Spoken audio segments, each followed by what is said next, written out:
¿Cuál es la realidad del sistema de cuidados aquí en nuestro país? ¿Sigue siendo el Uruguay una referencia internacional en este tema? ¿Qué pasa con el trabajo no remunerado? ¿Cómo impacta en las mujeres uruguayas? Les propongo profundizar en estos temas. Bienvenidas, bienvenidos a Así Comienza la OE. Muchas gracias por participar de esta experiencia. Voy a hacer unas preguntas muy simples. Cada vez que ustedes quieran responder que sí, van a dar un paso hacia adelante. En el caso de que quieran responder que no, se van a mantener en el lugar. ¿Empezamos? ¿Durante tu infancia alguien te cuidó? ¿Tu principal cuidadora fue una mujer? ¿Cuidas a alguna persona que lo necesita? Como que hasta que capaz no te toca vivir una situación de cuidado, no sos consciente de eso. Les voy a nombrar distintas tareas de cuidado. Si la hacen, avanzan. Higienizar, bañar o vestir. Dar de comer. Realizar paseos recreativos. Trasladar a la persona a un centro de salud. Administrar medicación. Trasladar a la escuela o a instituciones educativas o recreativas. Este es el final de nuestra experiencia. No es casualidad dónde ha quedado cada uno, cada una de ustedes hasta acá. Si los cuidados fueran hechos con corresponsabilidad e igualdad, posiblemente estaríamos más o menos en la misma franja. Pero miremos a nuestro alrededor. Porque hasta el momento que me hacen darme vuelta y ver a mis compañeros, yo no había dado cuenta que había llegado adelante de todos. Pude tener conciencia de todo lo que yo hacía y yo misma no lo veía. Ahora sí, muchas gracias. Queremos reconocerlos por todo esto. Aplausos. Gracias. Le voy a pedir que sigamos contando los cuidados que hacemos todos los días y repartamos mejor las tareas, porque todos y todas hemos sido cuidados por alguien. Cuidaremos o seremos cuidados algún día, porque el cuidado mueve al mundo. Contemos los cuidados. Contemos los cuidados. Contemos los cuidados.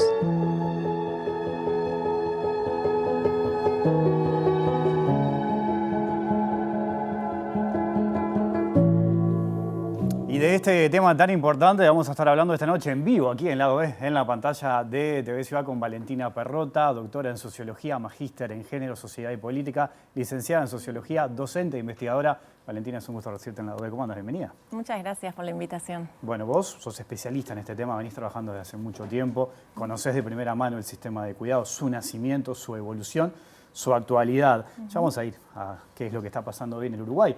Pero ¿cuál crees que ha sido el impacto de este sistema en nuestra sociedad? Bueno, en primer lugar, creo que es un logro tener una ley que reconozca que los cuidados son un derecho.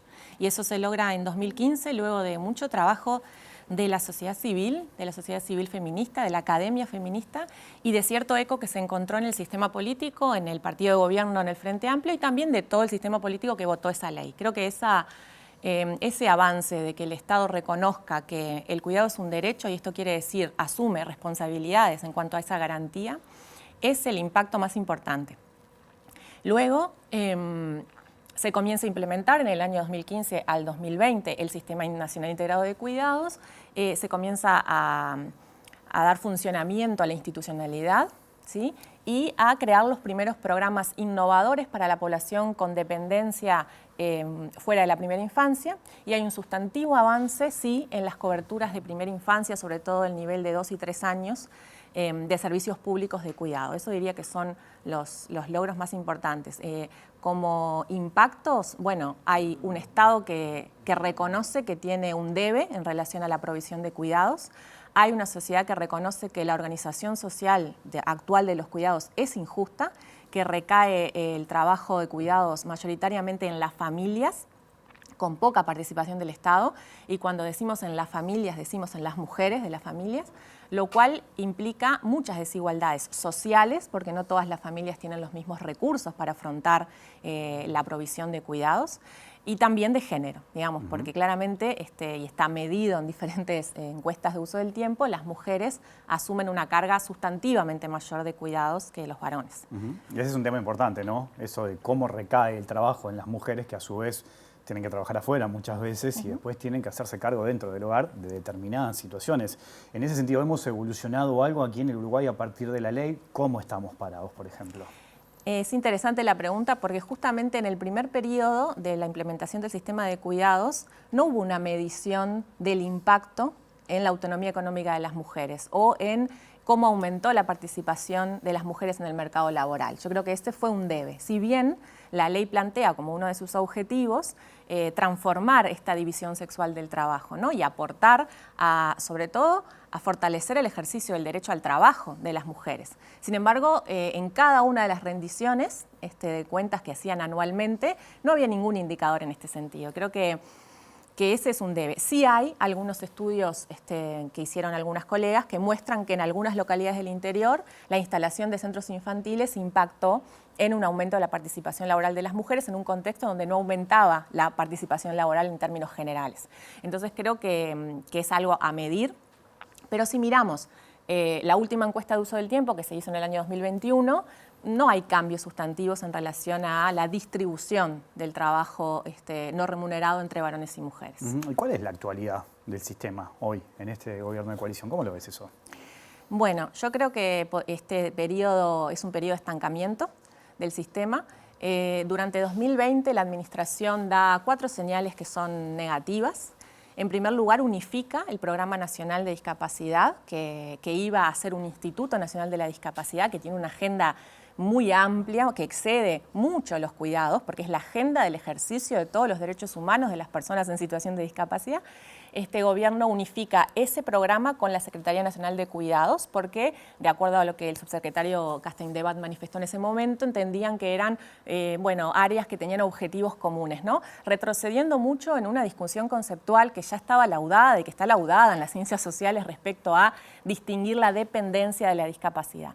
Entonces, por una cuestión también de achicar el costo del ministerio, se toma esa resolución. Primera señal negativa. Segunda, asume el gobierno con una pandemia. Los cuidados vuelven al hogar 24 horas, ¿no? Entonces, no se tomó ninguna medida, que proteja a las trabajadoras y a los trabajadores con niños pequeños que tenían en sus casas los niños 24 horas y que además tenían que trabajar. La CEPAL tiene un observatorio COVID que registra que Argentina tomó 12 medidas de protección a los cuidados y Uruguay una vinculada a las trabajadoras domésticas y a proteger sus ingresos, ¿no? Pero no medidas de protección y de fortalecer, digamos, el derecho a cuidar sin perder ingresos. Cada mujer tuvo que privadamente negociar si iba a trabajar o no iba a trabajar, más en un contexto donde no cerraron los centros de trabajo. Entonces, bueno, cada una se arregló como pudo, o perdió el trabajo, o faltó al trabajo y perdió ingresos. Entonces no hubo una actitud del gobierno de apoyo en ese sentido. Tercera mala señal, también Castaing-Debat declaró que este era un programa para países ricos, ¿no? En el entendido de que el Estado, no podía hacerse cargo de los cuidados, ¿no? Que eso tensiona con el principio de universalidad que propone el sistema. Y cuarta, de 2020 a junio de 2021 pasaron 3 secretarios nacionales del cuidado, lo cual, tuvo que empezarse de nuevo con que comprendieran qué eran los cuidados. Hubo bastantes dificultades hasta junio de 2021, donde ahora tenemos unas autoridades que se mantienen. Pero digamos que costó que la administración entendiera de qué hablábamos cuando hablábamos de un sistema nacional de cuidados. También se focalizó mucho en modificar aspectos del programa de asistentes personales, que es un programa que atiende la dependencia severa en domicilio, con cuidados domiciliarios. Y durante 2 años dejó de visitar nuevas personas para ingresar al programa porque no estaban de acuerdo con cómo se había resuelto la forma de contratación de las asistentes personales, aspecto que es verdad, había que resolver, pero decidieron frenar todas las visitas durante 2 años. Entonces, el año pasado, en octubre, teníamos personas que se habían inscrito en 2020 para ser visitadas y ser valoradas en su dependencia que no habían todavía recibido la visita. Entonces, creo que es un periodo de estancamiento. En términos de los servicios, en primera infancia, y de acuerdo al informe 2022, solo 700 niños nuevos se sumaron a centros de cuidado públicos en 3 años, 2020, 21 y 22, 700 niños. En el periodo anterior, 16.000 niños se sumaron, ¿no? En el quinquenio. Entonces, y en esos nuevos cupos, INAU suma 2.000 cupos nuevos y la ANEP, en sus jardines de 3 años, pierde cupos, algo que me parece increíble, pero pierde cupos. Entonces el resultado son 700 nuevos niños. y en este programa de asistentes personales, que en 2019 tenía 5.800 usuarios, tiene ahora 5.500 y se dice que va a llegar a los 6.000. Pero digo, es mantener una mínima cobertura que en realidad en un segundo periodo del sistema ya se precisaba ir aumentando sustantivamente las coberturas. Ahora, Valentina, dijiste algo al pasar ahí importante. Mencionaste que al gobierno como que le había costado entender qué era el sistema de cuidados. ¿Y eso a qué se debe? ¿Falló la transición o el gobierno quizás no le da el interés o no lo toma como prioridad este tema? Creo que es una sumatoria de cuestiones. Pero el gobierno durante mucho tiempo, cuando hablaba del sistema de cuidados, hablaba del programa de asistentes personales, ¿no? Y le costaba entender que aquí estamos hablando de que la Junta Nacional de Cuidados, que es el órgano político, reúne más de 10, 12 organismos públicos, ¿no? El BPS, el INAU, distintos ministerios. Esa junta sesionó 2 veces en todo el periodo.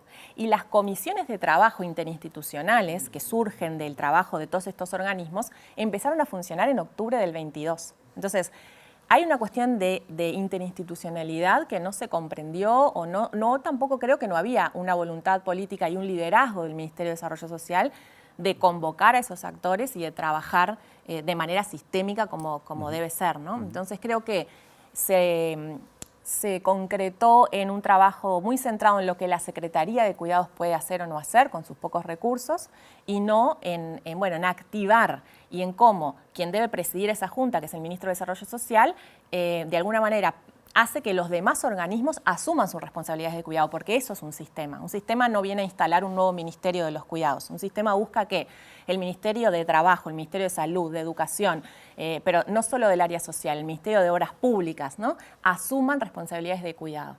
Y eso no sucedió. No hubo una intención de, a ver, qué es lo que cada uno va a proponer, qué presupuesto va a asignar, ¿no?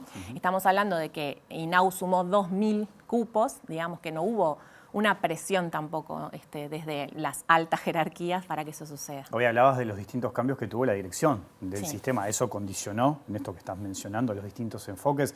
Mencionabas recién, fue como arrancar de cero en muchos casos. ¿Eso también atentó contra esto que estamos hablando? Sin duda, porque todas las personas que fueron asumiendo no venían de una trayectoria ni académica, ni técnica, ni política en temas de cuidados y tuvieron que, ponerse al día y comprender y unas discusiones que ya llevaban 10 años, porque esto inició en 2010 con un grupo de trabajo que empezó a discutir y a resolver y a consensuar. Entonces, sin duda que eso trajo inconvenientes. De hecho, por ley, cada administración cuando asume tiene 3 meses para aprobar un Plan Nacional de Cuidados.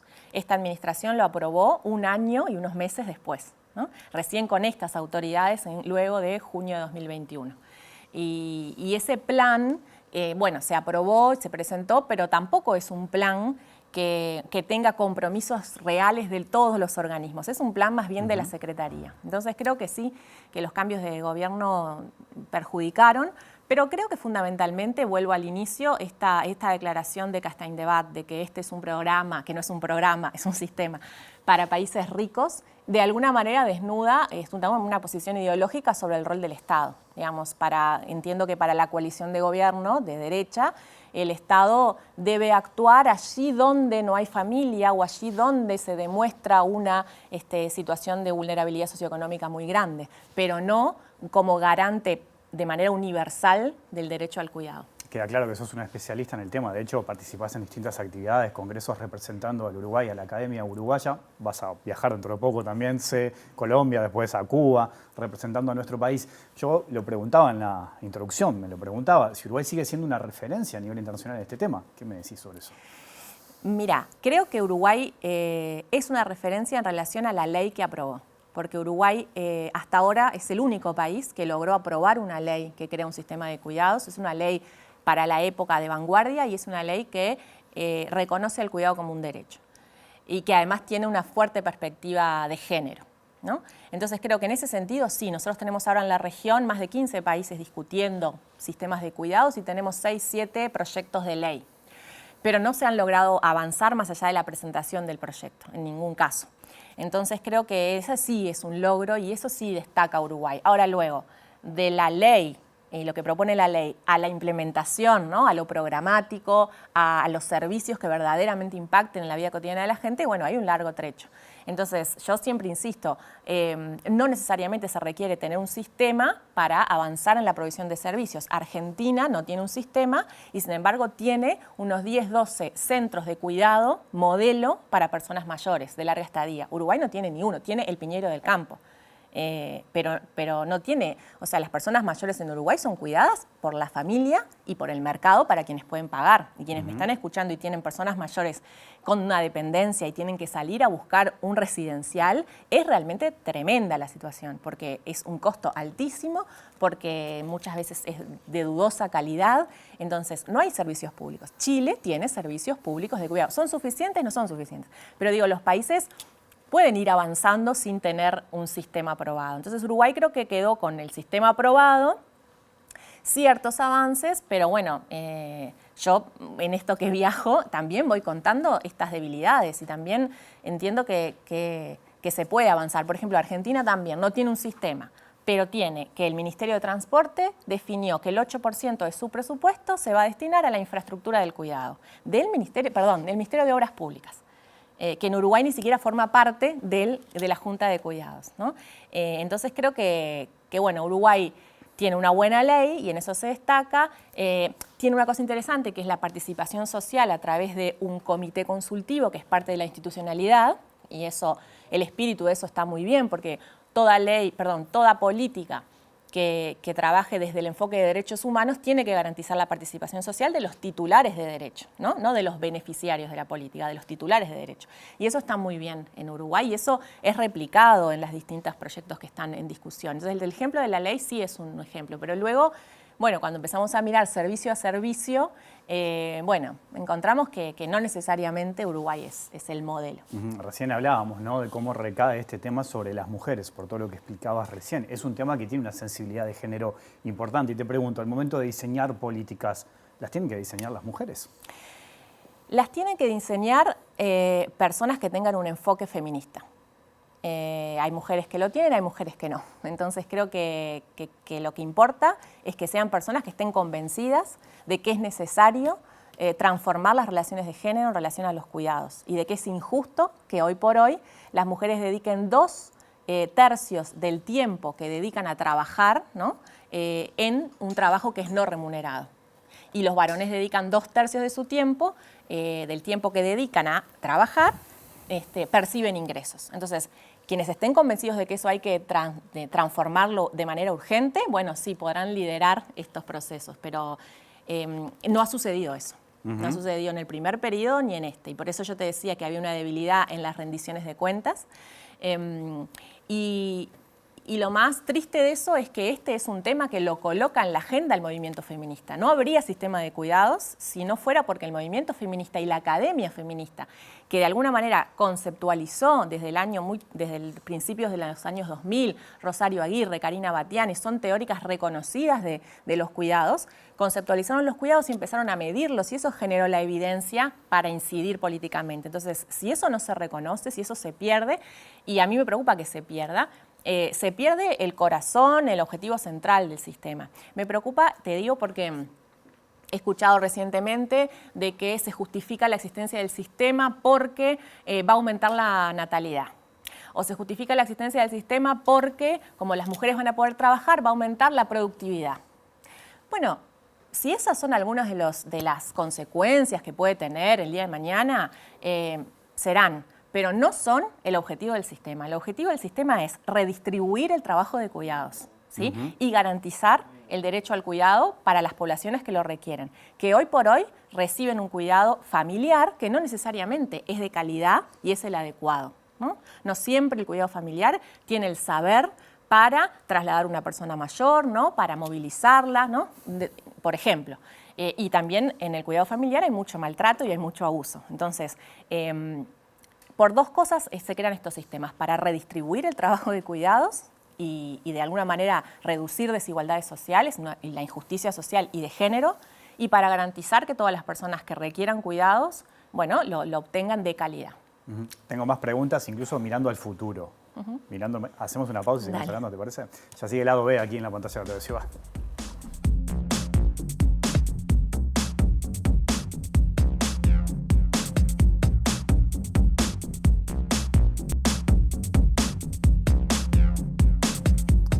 Seguimos en vivo aquí en Lado B, en la pantalla de TV Ciudad, conversando con Valentina Perrotta a propósito del Sistema Nacional Integrado de Cuidados. Hoy hablamos de las políticas, ¿no? Lo que hay que implementar, el interés, la prioridad que pueden llegar a tener los gobiernos. ¿Cuánto pesa el cambio cultural? Por ejemplo, la división del trabajo, el trabajo no remunerado, en esto que hablábamos de que recae por lo general sobre las mujeres. ¿Cómo lo ves eso? Bueno, lo cultural es lo que explica estas asignaciones diferenciales de las responsabilidades de cuidado. Digamos, el hecho de que las mujeres tengamos como posibilidad biológica transitar un embarazo, parir, amamantar, ¿no? Esa realidad biológica ha hecho que las sociedades, digamos, construyan sobre eso una identidad femenina cuidadora y unas capacidades innatas para cuidar, ¿no? Que ya sabemos que no tienen nada de innatas, digamos, que son muy aprendidas a lo largo de los procesos de socialización. Pero estas características biológicas han hecho que culturalmente se construyan estas, digamos, identidades de género que intentamos nosotras desde la sociología de género en este caso, bueno, poder problematizar. Entonces, es re interesante tu pregunta porque dentro de las políticas de cuidado, además de las políticas de servicios, las políticas de tiempo, todo lo que tiene que ver con las licencias, las políticas de dinero para cuidar o transferencias, están las políticas de transformación cultural como, digamos, tan necesarias como las otras, ¿no? Y eso tiene que ver con trabajar con las masculinidades para que, bueno, la masculinidad y los cuidados sean compatibles, ¿sí? Y haya, digamos, un trabajo también desde la primera infancia en la función de los varones en el cuidado. Fundamental. Y dentro de las políticas del cuidado está esto de poder incidir en cómo conceptualizamos el buen cuidado. Nosotros hemos estudiado en el grupo de investigación de sociología de género las representaciones sociales del cuidado, que no son otra cosa que la cultura del cuidado. Hicimos una encuesta representativa en el año 2011 y estamos ahora terminando un campo, ¿no?, para comparar si hubo algún movimiento o alguna transformación cultural respecto a cómo la sociedad uruguaya conceptualiza el buen cuidado. Y ahí evidenciamos un fuerte familismo. El buen cuidado es aquel que se brindan las familias y aquel que brindan las mujeres, sobre todo para la primera infancia. Y esas cuestiones culturales hay que poder romperlas, trabajarlas y bueno, para poder involucrar a los varones que son tan responsables como las mujeres en el cuidado y que además pueden cuidar tan bien o mal como las mujeres. Digamos, las licencias, mi tesis doctoral está vinculada a las licencias parentales y he estudiado cómo las licencias, cuando definen tiempos para los varones de 1 mes, 2 meses, exclusivos para los varones, y los varones quedan con sus bebés a cargo del cuidado solos y sus parejas retornan al empleo, desarrollan unas capacidades, unas habilidades, unas formas, unas rutinas propias que son tan efectivas como las de la madre. Pero eso es porque se colocan en la situación de cuidar todos los días, de estar a cargo 24 horas de un bebé. Entonces, hay que hacer eso, hay que trabajar con los varones, generar políticas de tiempo en este caso que de alguna manera empujen a los varones a enfrentarse al cuidado. Hay muchos que lo hacen, ¿no?, pero en términos estadísticos son los menos. Ya no como consultando a las mujeres qué tienen que hacer, sino estos padres verdaderamente, bueno, se enfrentan a esa situación, no un día, no una semana, no 10 días como es la licencia de paternidad, sino 2 meses. Y eso impacta luego en cómo cuidan a futuro, impacta luego en cómo empatizan con sus parejas porque entienden lo lindo del cuidado y también lo sufriente, ¿no?, del cuidado. Mejora el vínculo, digamos, ¿no? Sí, totalmente. Del varón con otras personas. Y los varones se convierten en cuidadores primarios, al igual que las mujeres. Entonces, ahí hay que apuntar. Antes de la pausa, Valentina, yo planteaba el futuro, preguntaba por el futuro, ¿no? Estamos, el año que viene, en el año electoral, ya tenemos algunas precandidaturas, faltan definir algunos programas incluso, pero vos ves por arriba, así, ves que este tema, te estás riendo ya, pero no sé qué significa eso, pero vos ves que este tema esté sobre la mesa pensando a ver qué se puede diseñar para el año que viene. Mira, si hablamos de la coalición de gobierno, no veo que los precandidatos estén hablando de este tema y no hay todavía un programa definido. En el caso del Frente Amplio hay unas bases programáticas que sí abordan los cuidados.